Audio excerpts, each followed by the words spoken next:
Olá a todos, né? Então, eu já vim falar sobre um texto que foi publicado recentemente, né, que diferencia, né, e mostra quais são as especificidades, peculiaridades da neuropsicologia e da neurociência.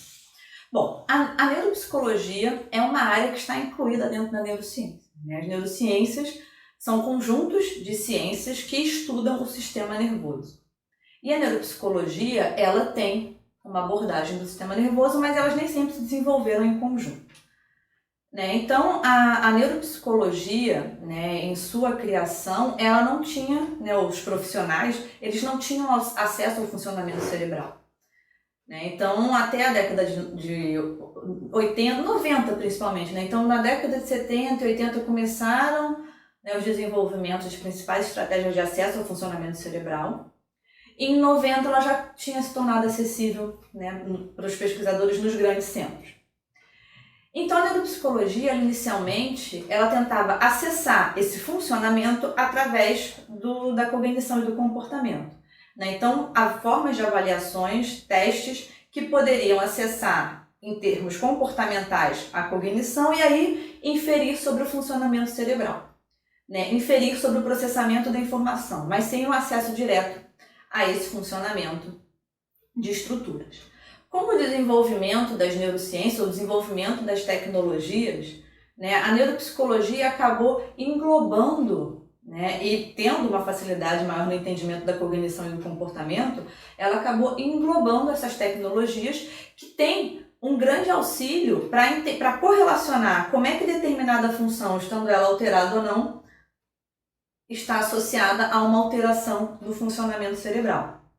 Seja esse funcionamento, né, estrutural, em termos de atividade, seja esse funcionamento alterado em termos de funcionamento elétrico ou magnético, né? Então tem várias formas de acessar o funcionamento cerebral. A neuropsicologia, ela lança a mão e ela utiliza todos esses. Bom, então a neuropsicologia, em última instância, ela trabalha principalmente baseada em aspectos cognitivos e comportamentais, mas tentando correlacionar esses aspectos ao funcionamento cerebral.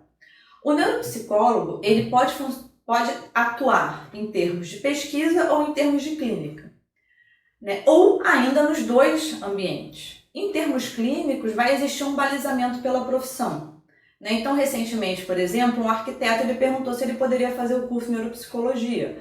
O arquiteto ele pode pesquisar em neuropsicologia, não há nenhuma restrição, ele pode pesquisar em neurociências.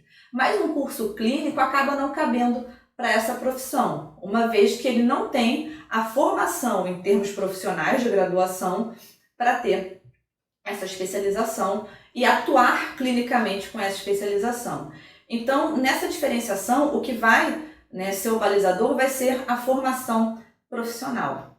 A neurociência, por ser uma área mais ampla, né, ela está limitada principalmente a essas sub-áreas, mas em todo, se a gente for pegar o grande guarda-chuva que são as neurociências, ela é voltada para a pesquisa principalmente, guardando essas individualidades em termos de sub-áreas, né? Então o neuropsicólogo, quando ele está na parte de pesquisa, ele pode atuar validando o teste, correlacionando o teste com a alteração do funcionamento cognitivo, tentando identificar quais são as peculiaridades dessas avaliações para populações em especial, sejam essas populações com algum tipo de patologia ou não. E na clínica, ele vai atuar principalmente na avaliação e no processo de reabilitação desses pacientes. A avaliação, que é a chamada avaliação neuropsicológica, ela não é, digamos assim, um resumo da neuropsicologia, ela é uma ferramenta, né, ou os testes são ferramentas utilizadas pelo neuropsicólogo, mas o olhar de funcionamento, a bagagem de neurofisiologia, de neuroanatomia, né, de neuroquímica são fundamentais para que esse profissional ele consiga avaliar, né, e ter uma noção crítica sobre os testes que são utilizados. Então, os testes são uma ferramenta, né, ou são um tipo de ferramenta. O profissional ele precisa de outras formas de conhecimento. Um outro fator importante para o neuropsicólogo é o acesso à informação atualizada, e isso se consegue através de artigo e não de livro, né? Então, por isso que a gente recomenda na formação que o artigo seja a ferramenta principal para esse profissional. E o olhar, né, científico, o conhecimento da metodologia científica e olhar o paciente com esse olhar associado à ciência, né? Então a testagem, a construção de uma hipótese, a testagem de hipótese são conceitos e categorias fundamentais para o desenvolvimento desse profissional, seja na pesquisa, seja na clínica. Né? Então, em resumo, a neuropsicologia é uma sub-área da neurociência, mas das neurociências, mas elas não podem ser utilizadas como sinônimo, uma vez que as neurociências englobam uma quantidade muito maior de sub-áreas.